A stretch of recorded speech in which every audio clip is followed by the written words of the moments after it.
Hello and welcome to week 4 of our Alpha recap videos with me, Antony. And me, Darren.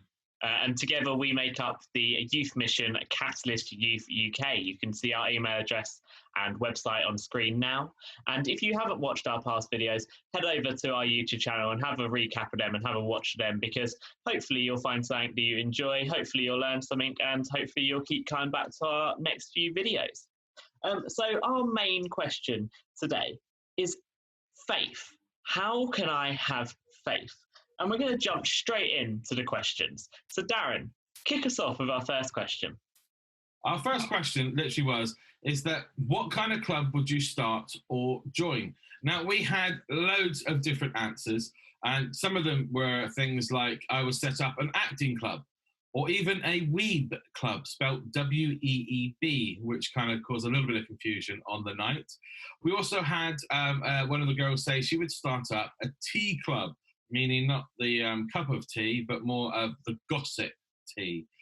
We had a coffee and cake club.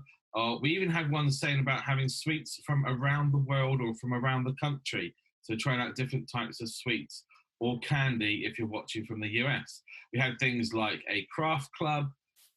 We had things like a cooking club. And myself and Antony, being the people we are, we both went, well, we'd start up a youth club, which is kind of what our jobs are. But thinking about it, Antony said that he would like to start up a beer tasting club. Now, for me, that's the kind of club that I'd definitely like to join. And for myself, I kind of said I'd just start up a coffee club and just try out some coffees from around the world, including those coffees that, or the coffee that the cat-like animal would eat and then poop out. Apparently, it's the most expensive coffee in the world. To me, I'm sure it just tastes like you know what. But who knows? It's something to try. And we've all got our own different types of clubs. I would do a reading club. I'm big on reading. A nap club? I don't know. It'll be a basketball club. Playing basketball, helping little kids. Chess. Chess club. You can teach me. Love chess. I started a chess club in middle school, actually. I think I would want to do like a fashion club, because I think that's a world thing that everybody loves. Like, guys can like it, girls can like it. Some people go overboard, some people underdress, and I think that it's fun that everybody can just express themselves and be unique. I don't know, maybe like a coffee drinking club. Go around and just drink a ton of coffee everywhere. I would start a painting by numbers club. I would definitely start a gardening club at my school. Like a party club, like a club you just have parties.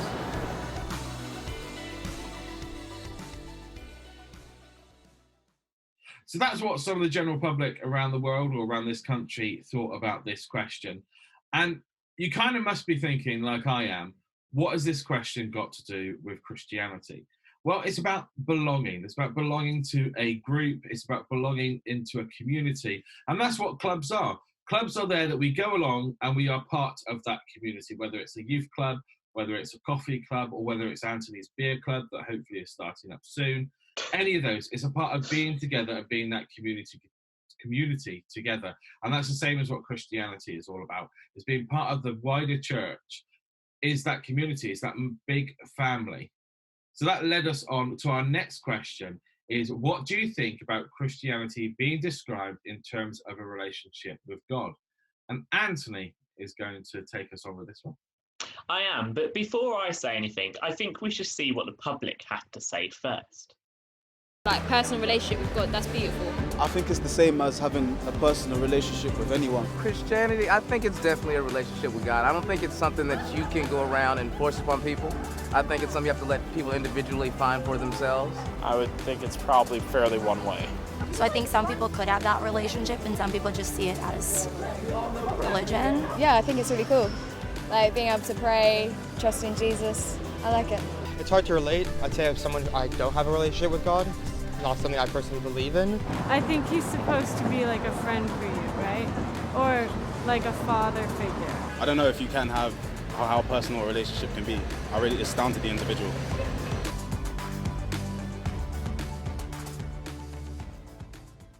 So there we saw the public answer the question, what do you think about Christianity being described in terms of a relationship with God? And for our group, it proved to be quite a tough one to answer, because I think it's one of those questions that actually you don't really think about If you're Christian, you just hear about it being a relationship with God. If you're not Christian, maybe you haven't even heard that term before. But we had a couple of ours answer. One of them said you have to look at it as a real relationship, as in it's not a one-way street. Relationships don't work if you treat them as a one-way street. Everyone has to be involved. It's not about a set of rules, but it's about listening and communicating and trusting in God. And for me personally, there was a guy in that video who talked about how a relationship with God cannot be forced onto someone else. And that's true, no relationship can be forced. All people will be put off and won't build if they feel pressured into a relationship. And I think you can find that even with boyfriends and with girlfriends, husbands and wives, that anything that feels pressured, anything that feels forced, doesn't usually work. I will happily talk about my faith and I will share it with people if they ask me questions, but I will never push it on people to the point of them feeling that I think their view doesn't count for anything.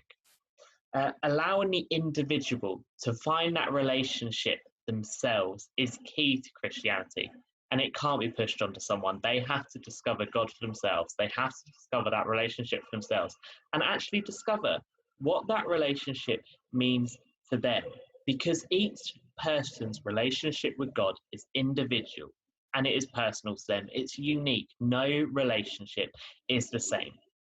And it is okay to say, that's not for me. Because actually, maybe you're not feeling called to that relationship at this moment in time. Maybe it will come in the future. But no one can force you to do it. I've heard so many people say, I don't follow religion because I feel like it's always being shoved down our throats and always pushed in our faces. But for myself, and I imagine for Darren as well, we are the type of people that would prefer to have a conversation with you and listen rather than to preach towards you and to answer any questions which you might have to help you build that relationship with God. And that is what Youth Alpha is all about. And what Alpha, of course, is all about. From the very start of it, it's all about asking those small little questions and for you to discover your relationship with God come the end of it or in the middle of it. I know at the end of this video, me and Antony were both surprised that they chucked in a prayer of like a prayer of confirmation of this is the faith that I want to follow. It may take more than 4 sessions to decide actually this is what I want, this is the faith that I want to follow. Me personally, I didn't come to faith until I was in my 20s. So it took 20 odd years. I mean, as a child, I used to go to church because I was part of the Scout movement. And back in those days, church was compulsory. But we all do it on our own time. Literally, and we find that relationship with God in our own time. And I think we said in the last video, it's like a jigsaw piece in our heart that's missing. But sometimes we just haven't found the right piece to actually fit in there. So it is a time thing as well. You don't have to rush in to say, yes, Christianity is for me and that's what I'm going to do. It can take a few days, a few weeks, a few months, or even years to find that relationship with God. And that's, as youth workers, me and Antony want to introduce you to Christianity. That's what Youth Alpha is trying to do, to introduce you to the Christian faith.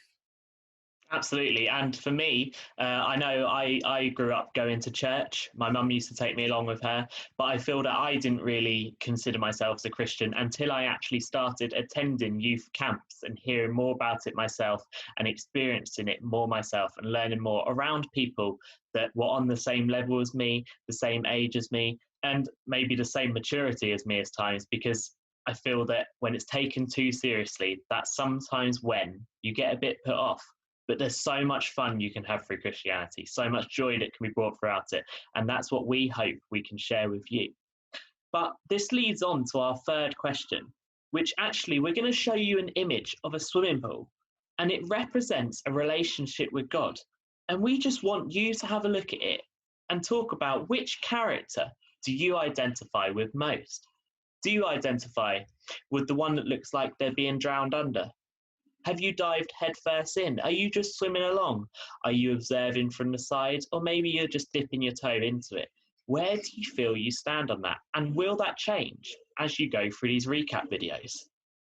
So in our group last night, we had somebody who said that they were the one gliding along and swimming through faith. Another person said that they're the one that is sat on the edge reading the paper and trusting that God will take care of it all. Someone also said that then the couple of ladies stood at the back, chatting with each other about it, asking questions, thinking, and watching. And we even had one person who said they're the one who's sitting in the pool, chilling in it, letting everything go by them.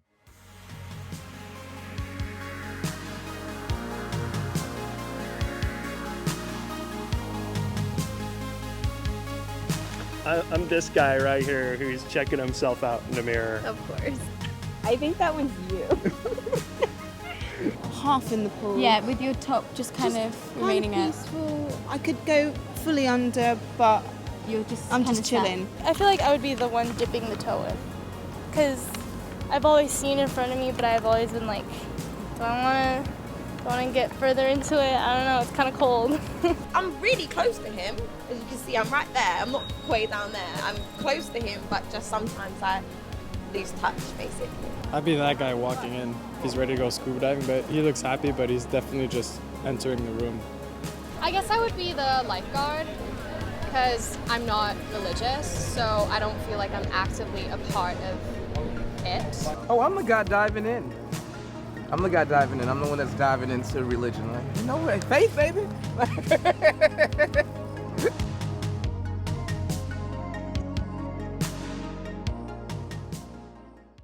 So there we saw a video from the public with their opinions about the swimming pool picture.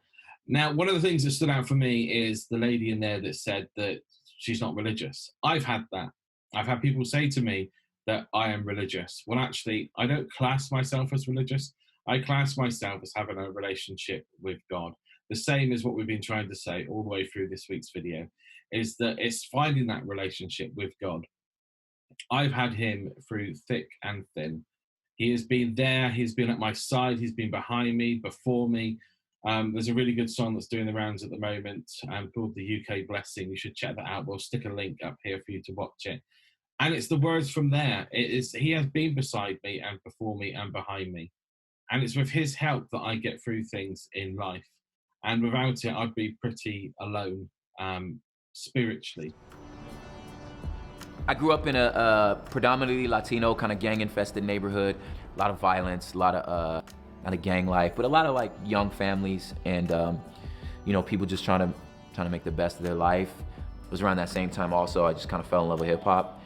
It sang my song, you know. I wasn't really attracted to the just kind of the gang life that was kind of around me. You know what I mean? I fell in love with the type of hip hop that was a lot about like, you know, knowledge of self and helping the community and you know, really a positive force in the culture. So that's the type of hip hop I fell in love with. My parents became believers when I was in elementary school, and I think somewhere around middle school, I became a believer. I remember our 5th and 6th grade Sunday school teacher just articulating the gospel. I just felt like this dude's just reading my mail. God as Father, you know, if you come from a background like me that's like somewhat of a stumbling block sometimes. Being a father, 1, and then 2, like my own experiences with my own father, and you know, the term just carries so much baggage.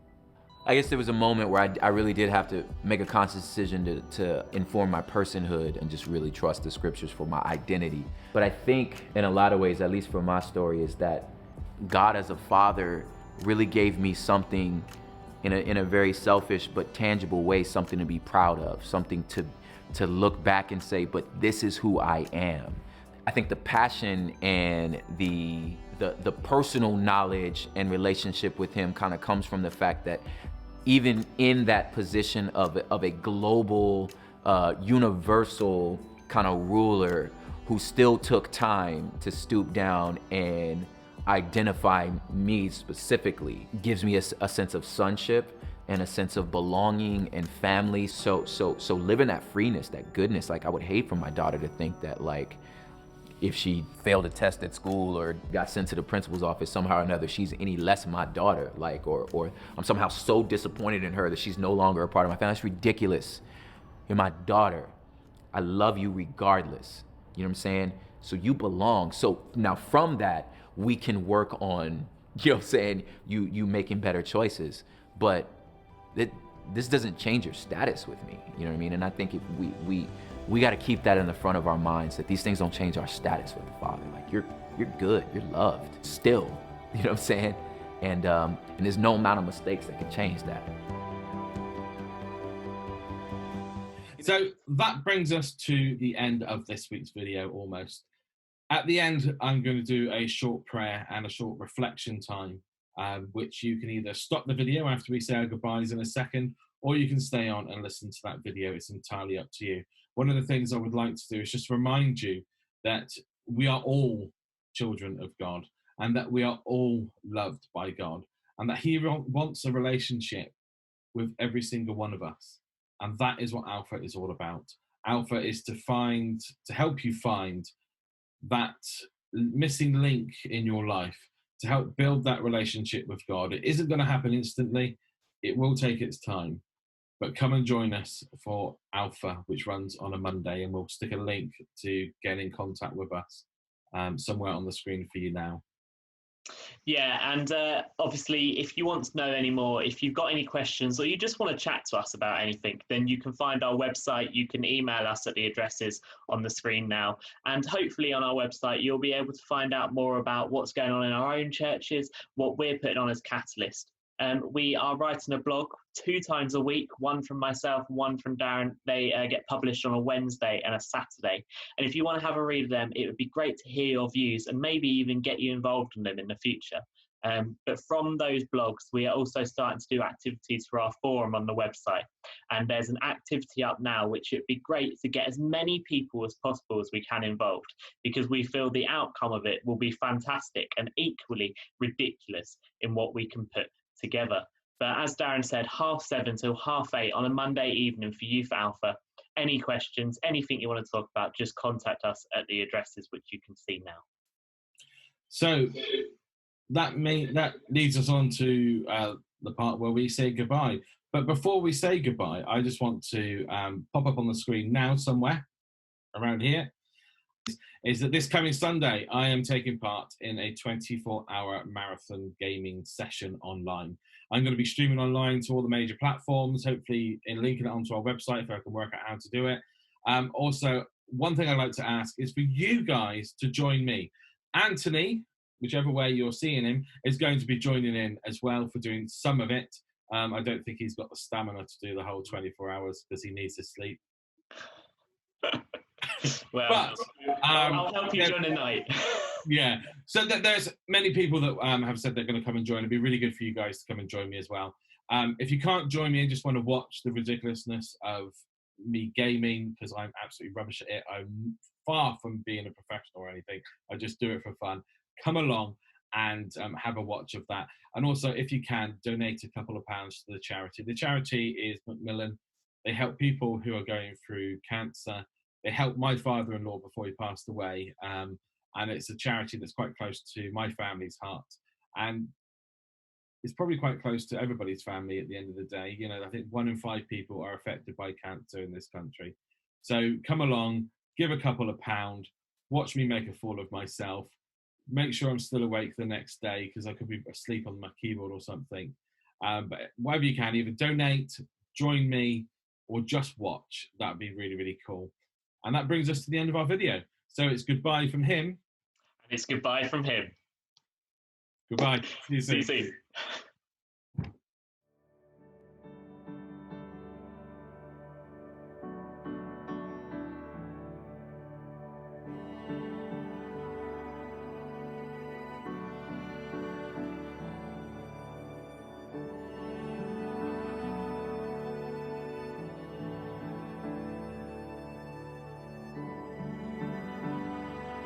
For this reason I kneel before the Father, from whom every family in heaven and on earth derives its name. I pray that out of his glorious riches he may strengthen you with power through his Spirit in your inner being, so that Christ may dwell in the hearts through faith. And I pray that you, being rooted and established in love, may have the power, together with all the Lord's holy people, to grasp how wide and long and high and deep is the love of Christ, and to know this love that surpasses knowledge, that you may be filled to the measure of all the fullness of God. Now to him who is able to do immeasurably more than all we ask or imagine, according to his power that is at work within us. To him be the glory in the church and in Christ Jesus throughout all generations, forever and